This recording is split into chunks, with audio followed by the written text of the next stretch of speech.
Assalamualaikum warahmatullahi wabarakatuh. Kembali lagi di ruang belajar online Nura dengan mata pelajaran PPKN oleh saya Ibu Nur Aini. Pada pembelajaran kali ini kita akan membahas mengenai kewenangan lembaga-lembaga negara menurut Undang-Undang Dasar tahun 1945. Kalian bisa mengisi absensi sebelum ataupun sesudah pembelajaran dilaksanakan. Silakan untuk melakukan absensi. Seperti yang sudah Ibu bahas tadi di awal, kita akan mempelajari mengenai kewenangan lembaga-lembaga negara menurut Undang-Undang Dasar Negara Republik Indonesia tahun 1945. Kalian bisa lihat PowerPoint yang ada di belakang Ibu. Yang pertama yaitu pembahasannya adalah suprastruktur dan infrastruktur politik. Sistem politik Indonesia merupakan sebuah kajian politik yang menarik untuk dipelajari. Sistem politik terbentuk dari dua pengertian yaitu sistem dan politik. Menurut Pamuji, sistem adalah suatu kebulatan atau keseluruhan yang kompleks atau terorganisir. Suatu himpunan atau perpaduan hal-hal atau bagian-bagian yang membentuk suatu kebulatan atau keseluruhan yang kompleks dan utuh. Menurut Rusadi Kanta Prawira, sistem diartikan sebagai suatu kesatuan yang terbentuk dari beberapa unsur atau elemen. Unsur komponen atau bagian yang banyak tersebut berada dalam keterkaitan yang kait-mengait dan fungsional. Dengan demikian, dari dua pendapat tersebut dapat disimpulkan bahwa sistem adalah suatu kesatuan dari unsur-unsur pembentuknya baik yang berupa input atau masukan ataupun output berupa hasil yang terdapat dalam lingkungan dan di antara unsur-unsur tersebut terjalin suatu hubungan yang fungsional. Secara umum, sistem politik dapat diartikan sebagai keseluruhan sebagai politik di dalam negara atau masyarakat yang mana kegiatan tersebut berupa proses alokasi nilai-nilai dasar kepada masyarakat dan menunjukkan pola hubungan yang fungsional di antara kegiatan-kegiatan politik tersebut. Selanjutnya yaitu ada infrastruktur. Infrastruktur politik adalah kelompok-kelompok kekuatan politik dalam masyarakat yang turut berpartisipasi secara aktif. Kelompok-kelompok tersebut dapat berperan menjadi pelaku politik tidak formal untuk turut serta dalam membentuk kebijakan negara. Infrastruktur politik di Indonesia meliputi keseluruhan kebutuhan yang diperlukan dalam bidang politik dalam rangka pelaksanaan tugas-tugas yang berkaitan dengan proses pemerintahan negara. Pada dasarnya, organisasi-organisasi yang tidak termasuk dalam birokrasi pemerintahan merupakan kekuatan infrastruktur politik. Dengan kata lain, setiap organisasi non-pemerintahan termasuk kekuatan infrastruktur politik. Di Indonesia, banyak sekali organisasi atau kelompok yang menjadi kekuatan infrastruktur politik. Akan tetapi, jika diklasifikasikan, terdapat 4 kekuatan, yaitu partai politik, kelompok kepentingan, kelompok penekanan, dan media komunikasi politik. Yang pertama yaitu ada partai politik, yaitu organisasi politik yang dibentuk oleh sekelompok warga negara Indonesia secara sukarela atas dasar persamaan kehendak dan cita-cita untuk memperjuangkan kepentingan anggota masyarakat, bangsa, dan negara melalui pemilihan umum. Pendiri partai politik biasanya didorong adanya persamaan kepentingan, persamaan cita-cita politik, dan persamaan keyakinan keagamaan. Kelompok kepentingan, yaitu kelompok yang mempunyai kepentingan terhadap kebijakan politik negara. Kelompok kepentingan bisa menghimpun atau mengeluarkan dana dan tenaganya untuk melaksanakan tindakan politik yang biasanya berada di luar tugas partai politik. Seringkali kelompok ini bergandengan erat dengan salah satu partai politik dan keberadaannya bersifat independen ataupun mandiri. Untuk mewujudkan tujuannya, tidak menutup kemungkinan kelompok kepentingan dapat melakukan negosiasi dan mencari dukungan kepada masyarakat perseorangan ataupun kelompok masyarakat. Kelompok penekanan, yaitu kelompok yang bertujuan mengupayakan atau memperjuangkan keputusan politik yang berupa undang-undang atau kebijakan publik yang dikeluarkan pemerintah sesuai dengan kepentingan dan keinginan kelompok mereka. Kelompok ini biasanya tampil ke depan dengan berbagai cara untuk menciptakan pendapat umum yang mendukung keinginan kelompok mereka. Misalnya dengan cara berdemonstrasi, melakukan aksi mogok, dan sebagainya. Selanjutnya yaitu ada media komunikasi politik, yaitu sarana atau alat komunikasi politik dalam proses penyampaian informasi dan pendapat politik secara tidak langsung, baik terhadap pemerintah maupun masyarakat pada umumnya. Sarana media komunikasi ini antara lain adalah media cetak seperti koran, majalah, buletin, brosur, tabloid, dan sebagainya. Sedangkan media elektronik seperti televisi, radio, internet, dan sebagainya. Media komunikasi diharapkan mampu mengolah, mengedarkan informasi, bahkan mencari aspirasi atau pendapat sebagai berita politik. Nah, itu saja materi yang dapat Ibu sampaikan di PPT atau PowerPoint yang Ibu berikan. Selanjutnya, setelah materi, Ibu akan memberikan sebuah video pembelajaran di mana kalian akan melihat video mengenai kewenangan lembaga-lembaga negara menurut Undang-Undang Dasar dan beserta ada contoh soalnya. Jadi mohon untuk disimak. Dengan materi bahasan kita hari ini adalah pelajaran PPKN untuk adik-adik yang duduk di bangku SMK. Bersama Kanisa di studio sudah ada Bapak Hendrik dari SMK Negeri 3 Bogor. Halo Bapak. Halo adik-adik, mari kita sama-sama belajar PPKN bersama Bapak Pak Hendrik Kulkia. Baik, nah selain Pak Hendrik di studio juga sudah ada 5 orang adik-adik yang bersemangat nih untuk materi kita hari ini. Halo Kyurina.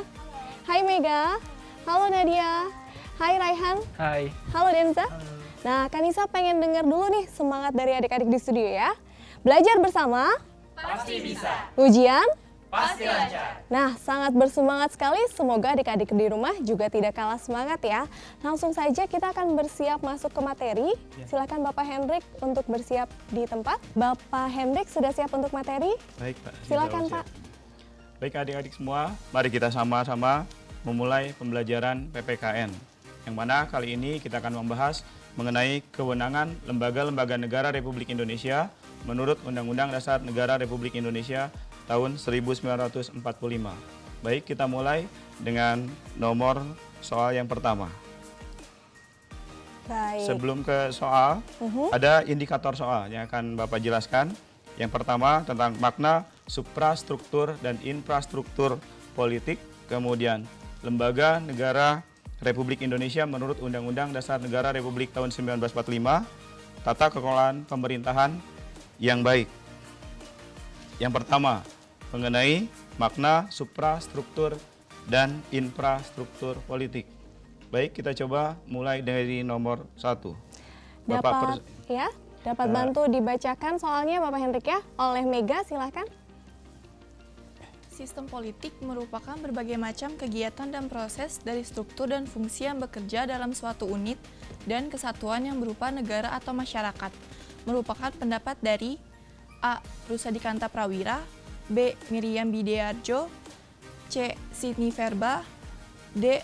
Robert Adah, E. David Eston. Baik, bagaimana Bapak? Ini masih pembahasan ya? Atau sudah masuk soal? Bapak sebelum menjawab, ada Denja, bisa menjawab Denja? Menurut Denja? A. Rusadi Kanta Prawira. Kenapa Denja? Menurut Denja, Rusadi Kanta Prawira? Karena dari Miriam Bidearjo dan pilihan-pilihan yang lain itu tidak menjelaskan tentang fungsi yang bekerja dalam suatu unit dan kesatuan negara yang merupakan bukan pendapat mereka gitu. Jadi Denja lebih ke Rusadi Kanta Prawira. Mereka memberikan pendapat yang lain tentang soal yang diberikan. Oke. Baik, kita coba jawabannya ya. Jawabannya benar, Rusadi Kanta Prawira. Kita lihat alasannya. Rusadi Kanta Prawira adalah seorang guru besar ilmu politik dan sekaligus beliau adalah pakar dari ilmu politik di Indonesia. Beliau mengemukakan bahwa sistem politik adalah berbagai macam kegiatan dan proses dari struktur dan fungsi yang bekerja dalam sebuah unit suatu kesatuan yang merupakan suatu negara atau masyarakat. Baik, jadi jawabannya tepat sekali ya? Tepat sekali jawabannya, Denja. Iya. Dan kita lanjut pada soal berikutnya, dapat dibantu dibacakan oleh Raihan, silahkan. Baik, Raihan. Output dari sistem politik yang berjalan dalam suatu negara adalah A. Tuntutan, B. Dukungan, C. Kebijakan, D. Kontrol sosial, atau E. Aturan. Nah, dari soal tadi kira-kira adik-adik di studio ada yang sudah tahu jawabannya? Ada yang mau menjawab? Oke, silakan Nadia. Jawaban saya itu, sistem politik itu ada 3 tahapan. Yang pertama ada input, proses, lalu itu ada output. Nah, hasil dari output itu adalah kebijakan-kebijakan yang mengikat. Jadi jawabannya itu C, kebijakan. Nah, bagaimana Bapak Hendrik? Apa sudah tepat? Baik, kita buktikan jawabannya. Ya, jawabannya tepat adalah kebijakan. Dimana kalau kita perjelas, dipertegas di sini, output adalah sebuah masukan yang terdiri dari aspirasi, tuntutan, dan dukungan yang berasal dari masyarakat. Kemudian setelah output masuk, input masuk, kemudian input itu akan menjadi sebuah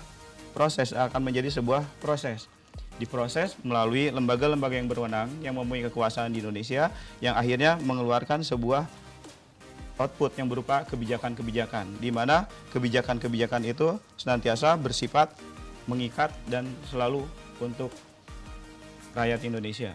Baik, kebijakannya untuk kebaikan rakyat ya. Rakyat. Karena masuknya juga inputnya kebanyakan aspirasi, tuntutan, dan dukungan dari rakyat juga ya. Betul sekali. Kita lanjut pada soal berikutnya, dapat dibantu dibacakan oleh Kyurina. Dalam sistem politik, kelompok-kelompok kekuatan politik dalam masyarakat yang turut berpartisipasi secara aktif dikenal sebagai infrastruktur politik. Di bawah ini yang termasuk dari infrastruktur politik adalah A. Ombudsman, B. Komisi Penyiaran Indonesia, C. Kementerian Negara, D. Kepolisian Republik Indonesia, E. Partai politik. Nah, untuk soal ini kita cermati kembali untuk soalnya. Dalam sistem politik, kelompok-kelompok kekuatan politik dalam masyarakat yang turut berpartisipasi secara aktif dikenal dengan infrastruktur politik. Di bawah ini yang termasuk dari infrastruktur politik adalah A. Ombudsman, B. Komisi Penyiaran Indonesia, C. Kementerian Negara, D. Kepolisian Republik Indonesia, ataukah E. Partai politik. Adik-adik di studio, apa sudah ada yang tahu jawabannya? Sudah? Kyurina mau menjawab? Baik, menurut saya jawabannya itu yang E, partai politik, karena infrastruktur politik itu suatu lembaga yang bermasyarakat, dan menurut saya partai politik itu salah satu lembaga yang dibentuk oleh masyarakat secara sukarela dan mempunyai kehendak dan cita-cita bersama. Baik, yang lain ada yang mau menambahkan atau ada jawaban yang berbeda? Sama? Baik, kita coba jawabannya. Sebenarnya kalau kita menjawab soal PPKN, kita selalu fokus pada sebuah kata kunci. Dalam soal ini sebenarnya ada kata kunci, itu sebuah kekuatan politik. Ya kan? Tadi jawabannya adalah partai politik. Partai politik merupakan bagian dari sebuah kekuatan politik. Kita lihat partai politik, jawabannya benar adalah partai politik. Kita lihat pembahasannya. Nah, pembahasannya ada 5 infrastruktur politik di Indonesia. 1, partai politik, yang mana sekelompok warga negara yang terorganisasi dan memiliki cita-cita yang tujuan dan orientasi yang sama. 2, kelompok kepentingan, organisasi yang berupaya mempengaruhi kebijakan pemerintah tanpa ingin memperoleh sebuah jabatan. 3, kelompok penekan, kelompok yang berhimpun sejumlah individu atas dasar kesamaan kepentingan dan isu tertentu. Kemudian yang kelima, media massa, sarana komunikasi politik yang berperan penting dalam publisitas politik. Dan yang kelima, tokoh politik. Ada warga negara yang berada atau bergerak dalam lembaga eksekutif dan legislatif. Jadi tadi kalau kita dilihat dari soal yang menyebutkan bahwa dalam sistem politik ada kelompok-kelompok kekuatan politik. Kekuatan politik itulah yang kita bahas dalam hal ini adalah partai politik. Nah, kalian kan sudah menonton video yang Ibu sajikan tadi. Berarti kalian sudah memahami mengenai kewenangan lembaga-lembaga negara menurut Undang-Undang Dasar. Selanjutnya, kita langsung ke tanya jawab. Oke, untuk sesi tanya jawab ini, Ibu akan meminta kalian untuk mengklik link di bawah ini. Silakan untuk cantumkan nama, kelas, dan pertanyaan kalian ke link yang ada di bawah. Nanti akan Ibu jawab satu persatu. Oke?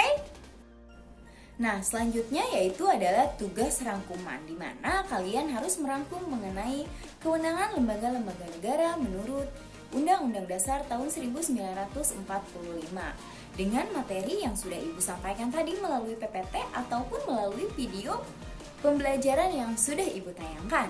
Silahkan tugas rangkumannya bisa dikirimkan ke via Google Classroom. Oke, Ibu tunggu tugasnya sampai malam ini. Selamat mengerjakan. Rangkaian pembelajaran pada hari ini sudah selesai, mulai dari berdoa, absensi, materi, video pembelajaran, sesi tanya jawab, dan tugas rangkuman. Selanjutnya akan Ibu akhiri pertemuan pada hari ini. Terima kasih sudah ikut serta belajar di ruang belajar online Nura, dan jangan lupa ketemu Ibu lagi di pertemuan minggu depan dengan materi yang berbeda dan lebih asik. Sampai jumpa.